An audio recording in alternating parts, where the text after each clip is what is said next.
Hola gente, otra vez aquí con mi propuesta de Memorias de Pájaro de Fuego. Pronto para un nuevo video, que en este caso van a ser 2 otra vez, por el tiempo que me da el canal de WhatsApp.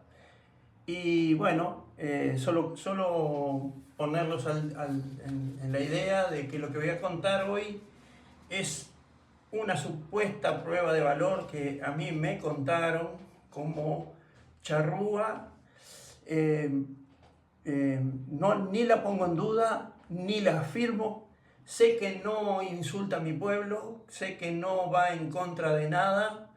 Entonces,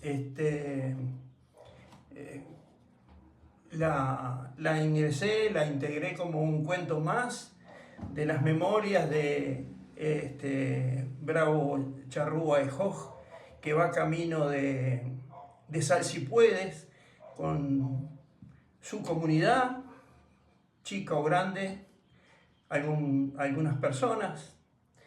Se encontró en un capítulo anterior con Juan Pedro y con su hermano Toyá, y bueno, esta es la continuación. Es el capítulo 3 y se llama La prueba del valor. Va en 2 videos y por supuesto voy a señalar cómo corresponde, cuál iría primero y cuál iría segundo. La prueba del valor. La noche había invitado al amor. Xuanbu, su compañera, todavía seguía dormida junto al árbol donde se habían acostado sobre unas esterillas. Ejoj se sentía renovado con la fogosidad del encuentro. Con seguridad vendría su Betuno Ipic, cuarto hijo. Para él, si su madre estaba de acuerdo, ya tenía nombre. Pensó en los de Tit, 3 pequeños suyos: Etriek Verá, verdadero Verá o verdadero Ñandú, Isbaj, brazo, y que él mismo, cuando aprendió a hablar, se rebautizó It Isbaj, brazo de fuego, porque quería ser el protector de su pueblo. Y el tercero y último, Kishui, grillito, por su forma de llorar cuando era bebé. Al mayor, Etriek, ya llegaría a las 12 primaveras en la próxima. Debía darle un caballo en propiedad dentro de los de la tribu. Se elegirían uno al otro, pues como era costumbre, un charrúa no monta un caballo si no hay una mutua aceptación.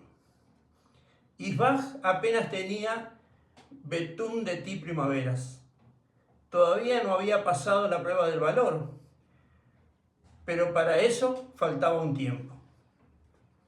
Con el que menos se había comunicado era con Kishui. Era lo lógico. Todavía era bebé de su madre.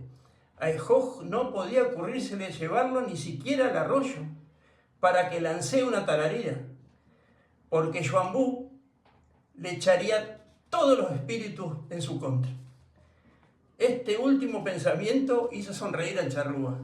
Recordó los nervios de su compañera cuando Etriek llegó a la prueba del valor en aquella Marguidaí, la siguiente de cumplir sus 8 primaveras. No hubo muchos preparativos. Antes, cuando los españoles y portugueses molestaban menos y los huincas criollos eran parte de ellos y no independientes como ahora, la noche anterior se preparaba lo Ipic con la colocación de un tembetá, hueso o colmillo que se le atravesaba en el labio inferior. Pero esta práctica casi se había extinguido en los últimos tiempos, de la misma forma en que se habían reducido y mucho las celebraciones.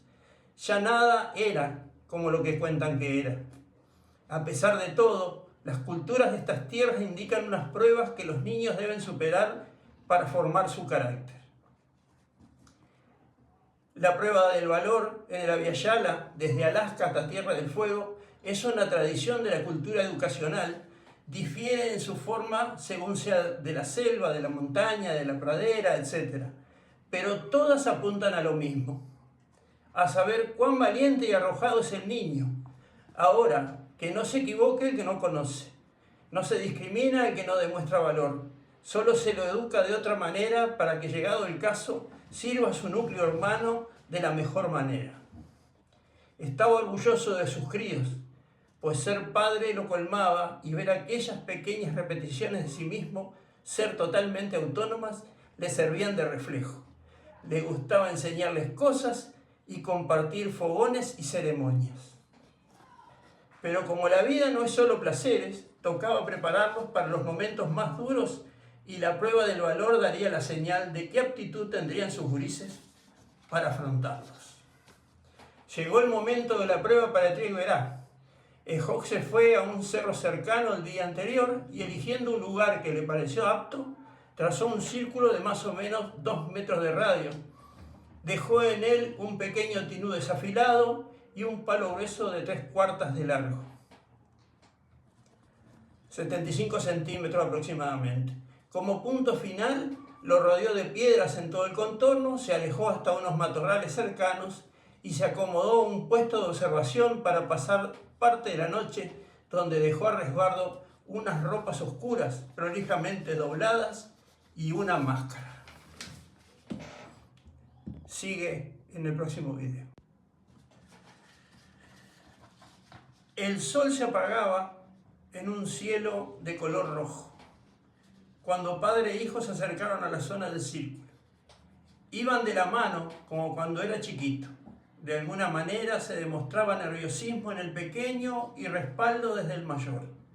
Etriek solo sabía que tendría que pasar una prueba llamada de crecimiento, en la primera luna llena después de su Betum Marrazán primavera. Sería 8 años. Ignorando totalmente de qué se trataba, caminaba levemente detrás de su padre, un poco llevado y un poco ansioso. Llegaron hasta el círculo. Ejok le señaló que entrara, le mostró el cuchillo y el garrote y le explicó: "Oh, sepe, cerrado sagrado", haciendo la curva total del círculo con el dedo. Gidaín mar na nakasiwat koi. Luna llena trae ancestro traidor. Mi labun waij niesijalaná. No dormirás hasta detenerlo. Y terminó con la explicación haciéndole saber que no podía entrar en el círculo y que nada podía entrar en el círculo, y se retiró. Desde muy chico, Etriek había participado de la ceremonia que el charrúa le hace a la luna, en cada luna llena, y sabía, a través de los relatos que allí se cuentan, del poder energético que ella tiene, que en realidad es brindado a todos los hijos de la Madre Tierra por igual. Y por lo tanto, también los malos espíritus y los demonios se alimentaban con esa energía, aprovechando a andar en esas noches. Pero sabía también que Sobá, el espíritu que habita en Gidaí, le gustaba bajar a la Onca Yusmar en esas noches, y se decía que muchas veces, embriagado, confundía los círculos hechos en la tierra con su lugar de morada, la luna llena. Así que podía llegar esa noche a invadir su círculo, y a él tampoco lo podía dejar entrar, pues tal vez en ese círculo quedara atrapado y no regresara a Gidaí. Por el otro lado, y con gran sigilo, el guerrero llegó a su punto de observación, acomodó sus armas a un lado, se desnudó completamente, despojándose hasta de sus plumas. No podía llevar nada que Etriek reconociera. Tomó las ropas oscuras, mientras de tanto abría las matas para vigilar qué hacía su pequeño. Este se había sentado y permanecía en una profunda meditación. Volcó un poco de agua en una vasija, le echó tierra y revolvió hasta lograr un lodo cremoso. Mezcló luego unos colores vegetales, y cuando los tuvo listos comenzó a vestirse. Sus pantalones eran de venado de campo, al igual que su chaqueta. Del otro lado, del lado externo, habían sido oscurecidos hasta un gris casi negro. Se colocó la máscara, hecha con caparazón de Mautibla, mulita, sujeta a la cara por una vincha con algunas plumas en lugar de pelo y dibujos geométricos en los pómulos. De pronto, el oído siempre agudo y atento de Hogg sintió ruido y movimiento muy cerca de él. Revisó la posición de Triek, pero éste permanecía en su meditación, sin moverse. Temió por la aparición de un puma o un yaguareté, que, hambriento, hubiera perseguido al oipí. Otra vez el sonido de pastizal y ramaje en movimiento, y pudo ver por la claridad de Guidaí desde dónde venía. La reconoció enseguida. Sin salir de su asombro, Xuanbu era la yaguareté que causaba los ruidos. Sonrió, los nervios la superaron y no aguantó en el pirí. ¡Qué chalogua tan particular! Agradeció a la vida que lo hubiera elegido como compañero de vida, y mucho más todavía que sus hijos tuvieran parte del carácter de ella. Se le acercó en silencio, sorprendiéndola por detrás, tapando su boca para que no lanzara ningún sonido. Se dejó ver y con una sonrisa la dejó allí, pero señalándole silencio con una señal de su mano, pasándola de un lado al otro por el frente de la boca. Salió del ramaje rumbo al círculo ocupado por el gurí, emitiendo unos sonidos parecidos y rugidos con unas palabras en un idioma que ni él mismo conocía, mientras Triek se paraba con presteza, tratando de ver con la luz de Guidaí, que estaba a pleno, las formas del espíritu, monstruo, Anaxiguat-Codí o lo que fuera aquello que se acercaba. No demoró mucho el encuentro, tampoco duró demasiado. Al primer intento de entrar al círculo, el futuro guerrero tomó el garrote y, cerrándole el paso, le dio un golpe. Al ver aquella reacción, Hogg atajó el palazo y, henchido de amor y orgullo, se sintió admirado del valor de su hijo, que sin titubear reaccionó en defensa de su espacio y del mandato de su padre. Carísimo le salió aquel momento de amor paterno. El segundo garrotazo le dio en pleno rostro, abollando el caparazón de Mautiblat que hacía de máscara.